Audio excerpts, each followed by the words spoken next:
Today, this is the purpose of the forum. We're going to go through the agencies. They're going to explain to us their role in regards to sanitation. We're also going to have a panel about the community, how they address sanitation, some of the limitations they're facing, and then we also get some questions and answers to get you involved. I also want to say a special thanks to Barbara Askins. She has been phenomenal. Let's give her a round of applause. So you are the ones that get the first inaugural t-shirts for our campaign that's titled Harlem, Just Dunk It. You know, we're now ready to get everybody raise the consciousness of the litter on the streets that's affecting our health. Tonight, what we want to get you to do is to become more engaged and look at what's happening on the streets, what's happening when you encounter unsafe condition as it relates to sanitation and health, and what do you do about it? You report it, you call 311. We want you to get very active. We have also created hashtag Harlem Just Dunk It Instagram page. We want you to take photographs and put it on the page and call 311. We need to heighten the awareness so that the city agencies will have data to show that Harlem needs more services than what we were getting in the past. I think with Barbara's leadership with this panel and this whole conversation is about trying to get some of the sanitation support on 125th Street. We got Whole Foods coming around the corner. We have so much more activity on 125th Street, but it's not just about 125th Street. It's 116th Street, it's 135th Street, it's 145th Street. So thank you so much, Barbara, for helping to make this happen for we are the community board. We are volunteers. We do this because we love the community. The wonderful thing is I'm here 24/7. I'm on the streets. I'm on the subways. I'm on the buses. If you see me, say something. And don't hesitate. We love to, the streets are one of our offices. That's how we look at the job. So the Solid Waste Advisory Board is a non-profit, non-governmental organization. We are all volunteers, and our mission is to help reduce waste, increase recycling, and advance the solid waste policy in New York City. We have a number of committees that sort of wax and wane with the needs of these committees. We have a fundraising committee. Our fundraising committee holds 2 events each year. And these fundraisers raise money solely to support 2 grants, a compost grant and a recycle and reuse grant, which is a new grant. We're just starting that this year. Many people might not realize that 2.3% of our waste is actually single-use plastic bags. And I have some bags here that I can give out later on from the Department of Sanitation. I'm not very good at holding a microphone, talking and trying to operate, but I can give out some bags. And we're trying to promote people to use bags that you can reuse. Use cups and water bottles and things that you can reuse versus using single-use items. Basically, we get the trash out of the building and we work with sanitation on different dates and different times via a schedule. This is hanging in every school, in every borough. And we do our best to do this inside the school. So we're actually separating the trash to the best of our ability. Inside the school, it takes a lot of effort.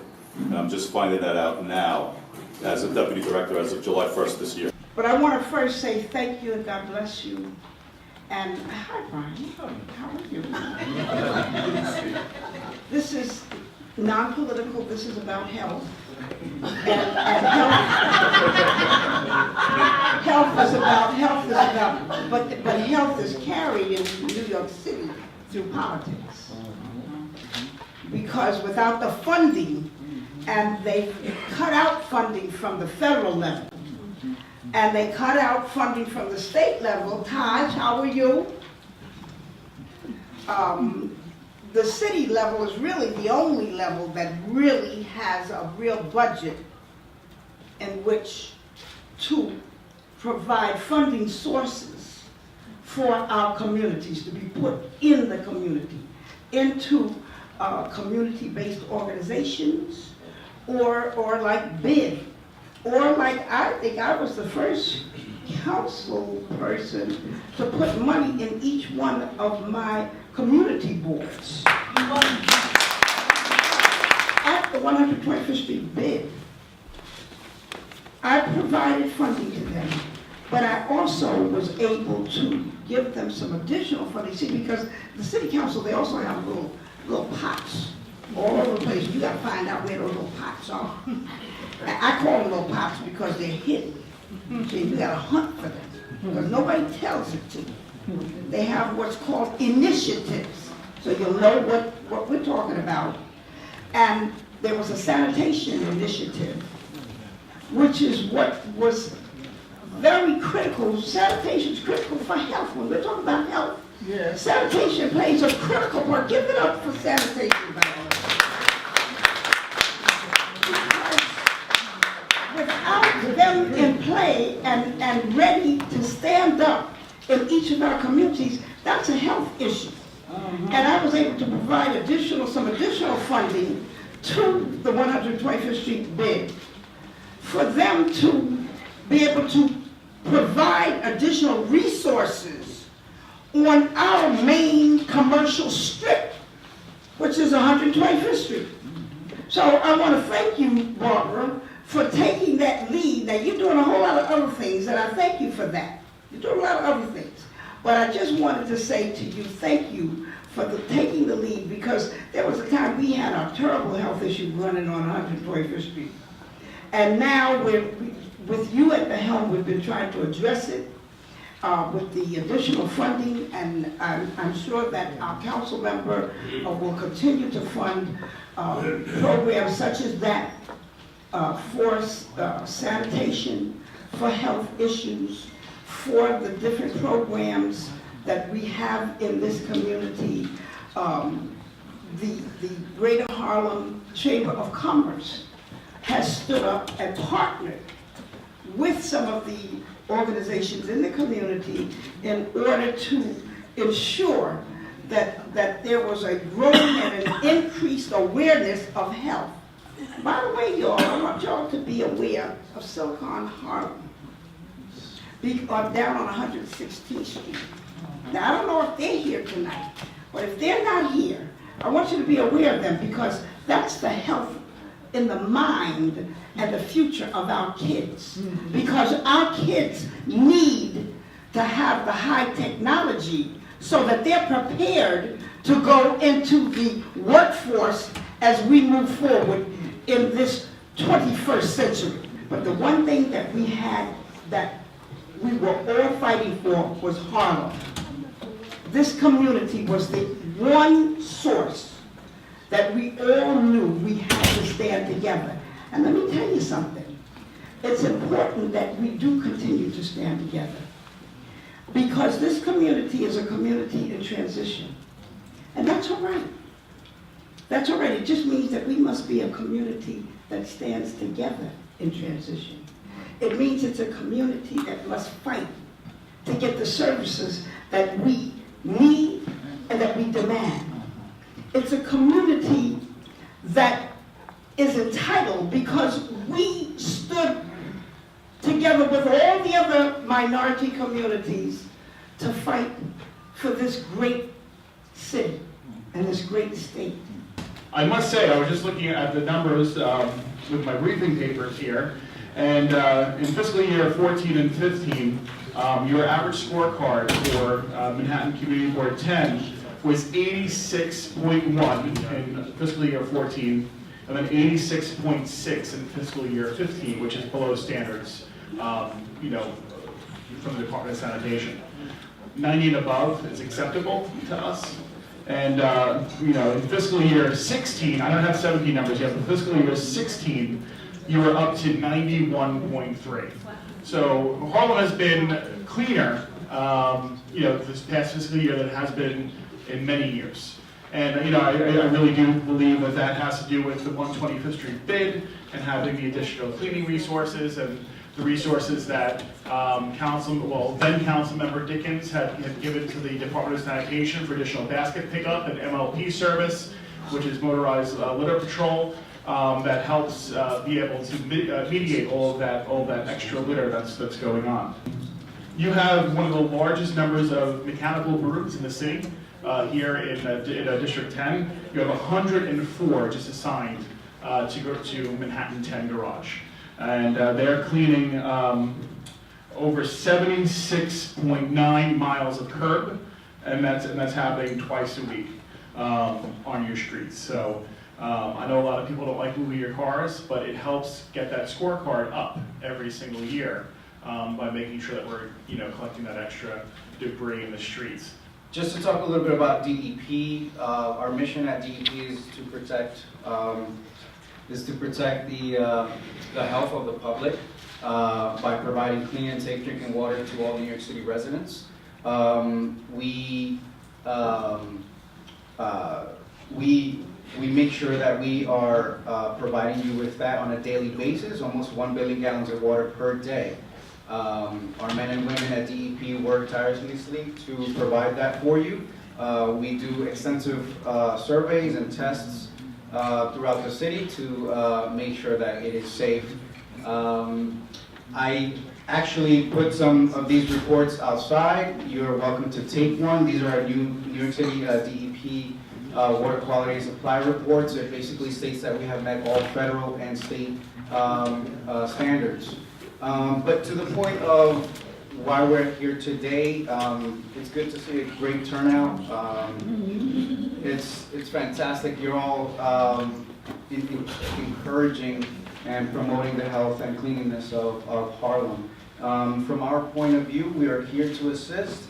One aspect of that is basically we inspect and maintain and repair all New York City catch basins. It's about 148,000 catch basins throughout New York City. We inspect once a year. If it needs cleaning, we clean them. But we also call upon you, the residents, commercial businesses, to also notify us by 311 if a catch basin is clogged, if there's debris that is hovering over and preventing drainage, proper drainage when it rains. Basically, that is promoting health because we want the rainwater to drain properly. This rainwater enters our sewer system. It goes into our wastewater treatment plant where it is treated and then released into our receiving bodies. On top of that, litter is a very key component of this. Basically, street litter does end up in the catch basin, and again, it enters the city sewer. This prevents the city sewer from doing its job, from having a good flow, and this can cause issues such as street flooding and also issues, as I said, with our wastewater treatment plant and the receiving body where the water ends. The study we did last summer was on 40 blocks, 120 sites all across the city. And what we did was collect information about the trash on the streets. And we literally counted the litter and created basically a policy-driven model to figure out why is the trash on the streets and what can we actually do to mitigate the problem. And not just the city government, but all of us. And I really want to reiterate what all of the speakers have said. The problem that we're confronting now, obviously there's things we can do as a city government better, but we need to approach this from the community level, from the individual level. We need to engage businesses here, and of course all the community organizations and the not-for-profits. There's a role for everybody in the solutions, and the idea was very simple. Let's collect the data so we can clearly identify the problem, because you really cannot fix this without identifying some of the causes of the problems. It's not simply throw more money at the Department of Sanitation or throw more money at the Department of Environmental Protection or all of the agencies up here who deal with the problem. And I also want to reiterate the importance of this and, how ahead of the curve you are to focus on this issue, all of you, the way you're doing, because Harlem, once again, is going to lead and be an example to the rest of the city, including the other larger bids, which have more money than you do, but you really are ahead of the curve on this.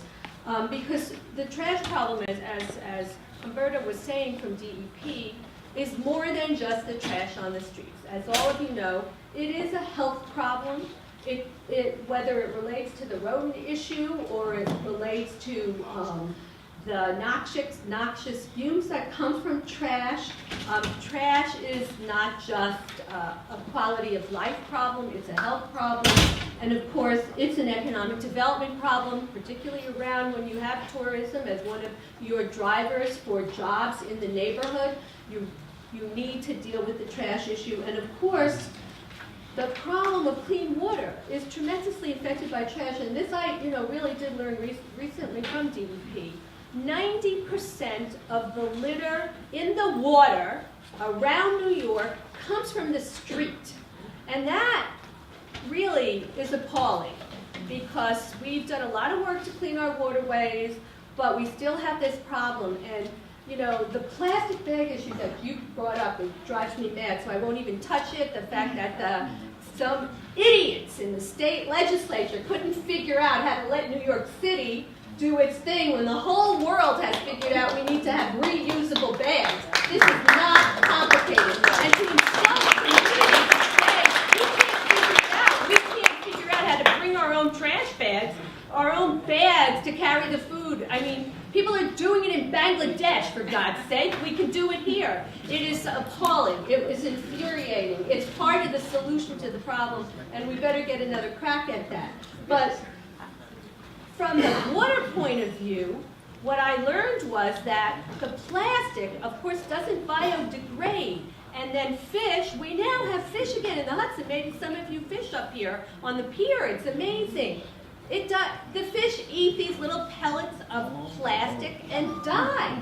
So, the environmental degradation that comes from this trash is just everywhere. We just have it as a negative outcome for us in almost every aspect of what we do.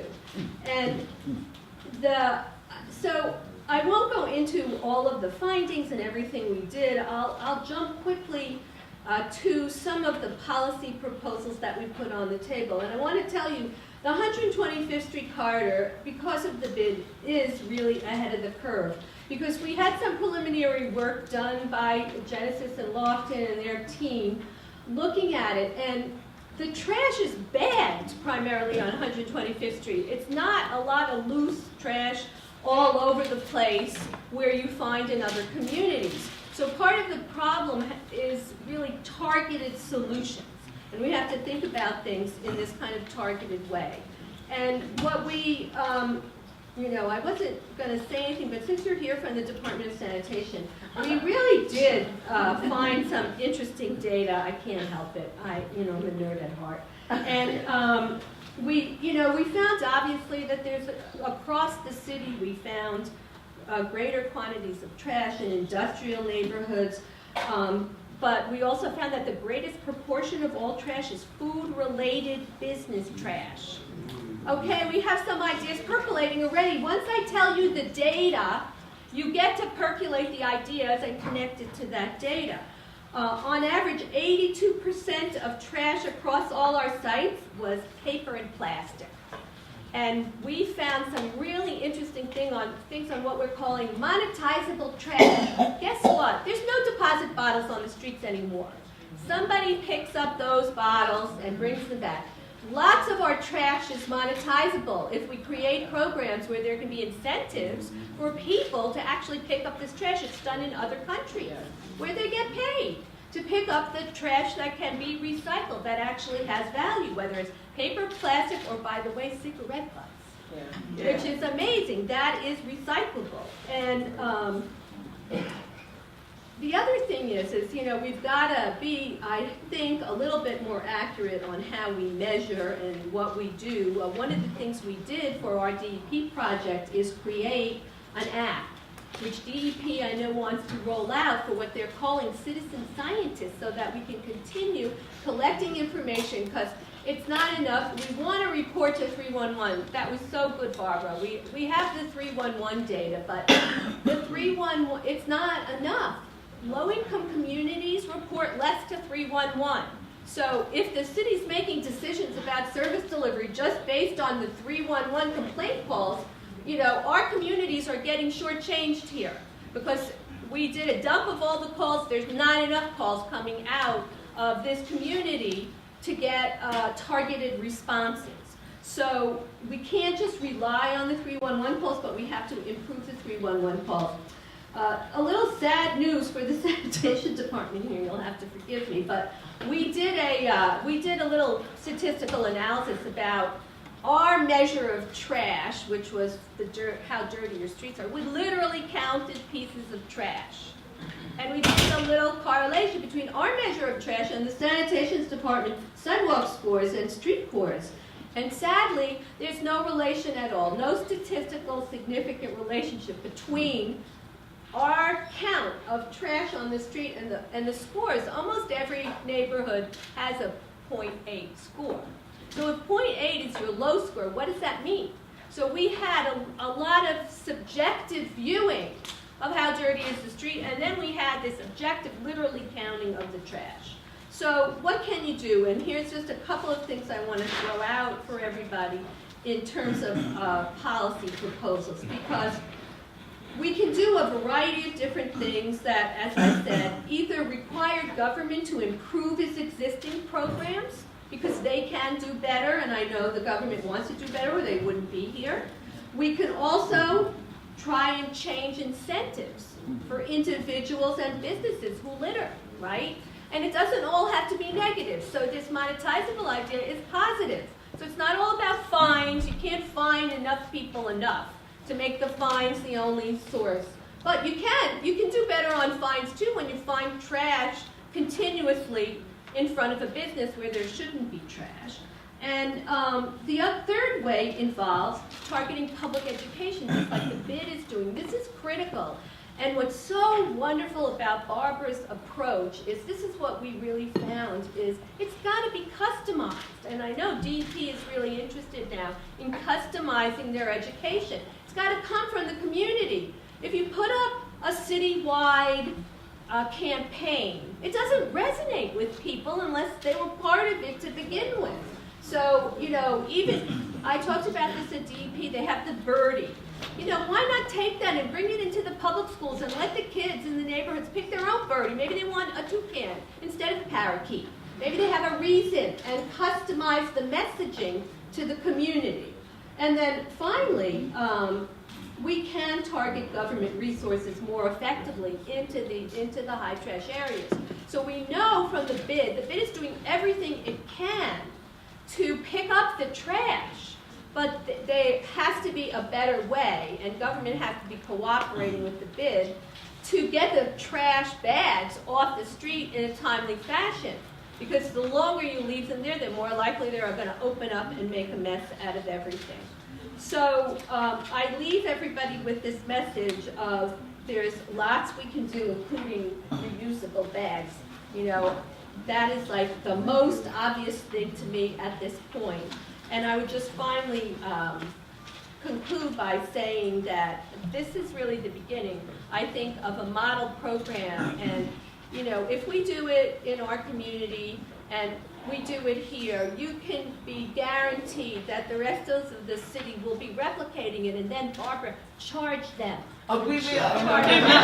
So, thank you very much. This is what we know about rats. Rats go where the food is. And in New York City, the reason we have a rat problem is because we have a garbage problem.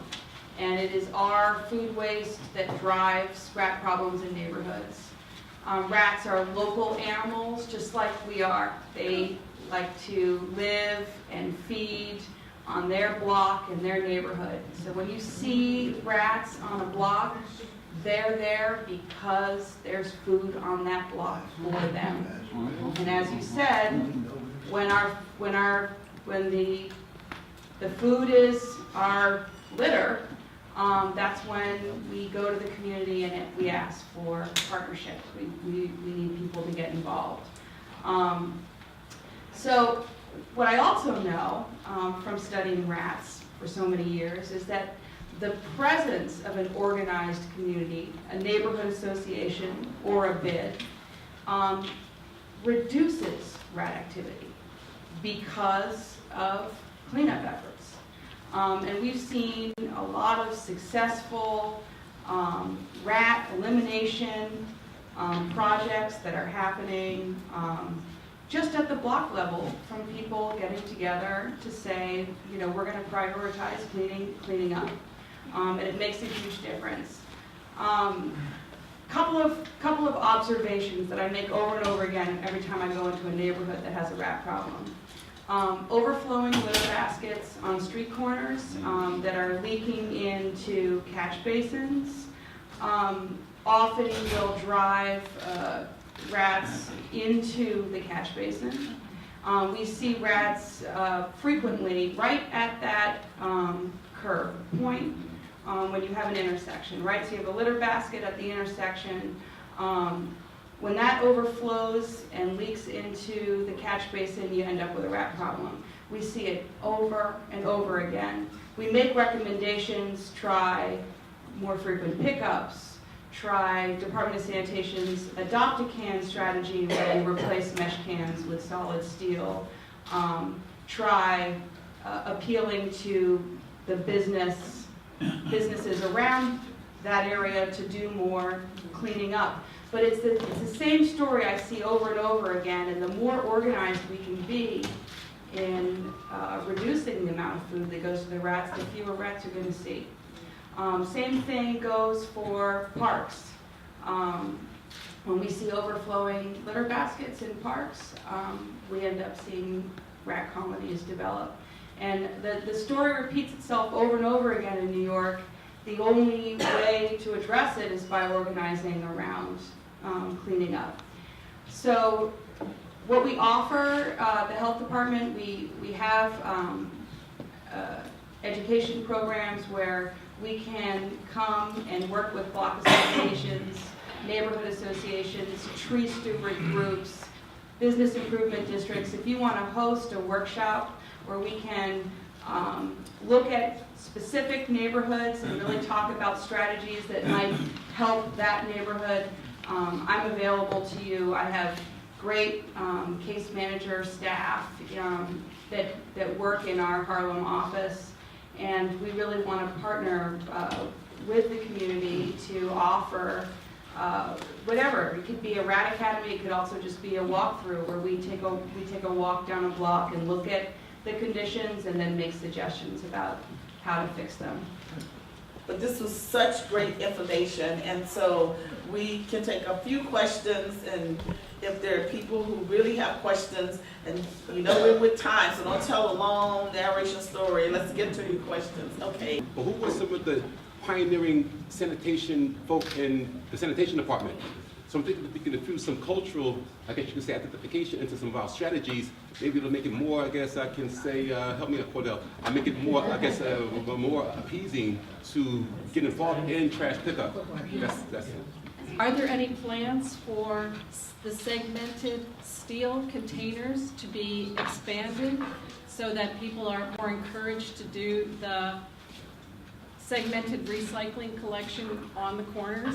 You know, not just a trash collection container, but one that also segments it into paper, plastic, metal, and so forth, because seeing it segmented puts it in people's mind to be thoughtful about recycling, not just thinking of it as trash. Right. We found in our community on 116th Street that because we're also a really high tourism area there, that our waste bins are always overflowing, particularly in the warmer months, but they're always overflowing. We have, on occasion, tried to get additional bins on those high traffic corners that lasted for a while, and then they went away and never came back. So that at a midpoint in an avenue would be great.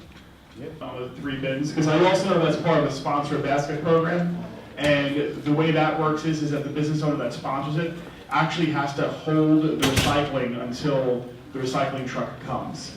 So it's, you know, so it really has to be a dedicated business that's going to really monitor those pails, because if they're not, then they're just going to become a mess and they're going to go all over the place. We don't do mid-block baskets. They have to be on a corner. And to answer the first question regarding the solid metal baskets, those are called sponsor baskets. So usually council members can purchase them, elected officials can purchase them, or businesses can purchase them. So if you're interested in doing that, or if you want to do a walkthrough to all the businesses, see if anyone's willing to do that, we'd be happy to do that. Ophelia Rivas from my office over there, she runs the sponsor and adopt a basket program for the city. But we're always looking for folks to adopt a basket at least, because that really cuts down on a lot of the spillage and overflow of litter. The question that I have on recommendation is if New York City Housing Authority should be part of this panel, because it takes too long for them to pick up the garbage. And the other one is perhaps is Caroline, the end. Fifth Avenue and 125th, I noticed that there are rat traps underneath the trees, but it's always the same one. They haven't changed that for a long, long time. And that's it. To see if they could pick that up and make it look nicer. It's underneath the tree. I'd like to know what you're doing inside of the schools to educate your students other than just putting signage. Because my husband and I actually pick up the trash on our block. And we noticed that after 3 o'clock in the afternoon when the kids go home, it's dirtier than the rest of the times during the day because the kids just drop the trash. So if you go to DOE, DepartmentofEducation.gov, and scroll down under S, you'll find sustainability. You'll find their mission statement. You'll find everything that they're doing in the schools. What we started is the first 100 zero waste schools, and they come out to them on a regular basis, meet with the principals, meet with the sustainability coordinator, who would be a teacher inside the school. And yes, there are signs, there are bins. Every classroom has 3 bins in the classroom. So the recycling is being done from the classroom out to the street. What happens in the afternoon, the students are going home. They're dropping trash, whatever they brought with them or took home with them. Because again, we're giving them meals in the school, breakfast and lunch. So they'll take that with them, drop it out on the street. The best we could do is have our cleaning staff go out there at 3 o'clock in the afternoon, switch some schedules around, and do some policing of the sidewalks. Parents at home and folks at home need to tell their kids not to litter. You know, I mean, that's what it comes down to. You know, because the schools are doing it, and the teachers are telling them there's different programs, and our Board of Recycling and Sustainability is that folks in my office are going out to schools citywide.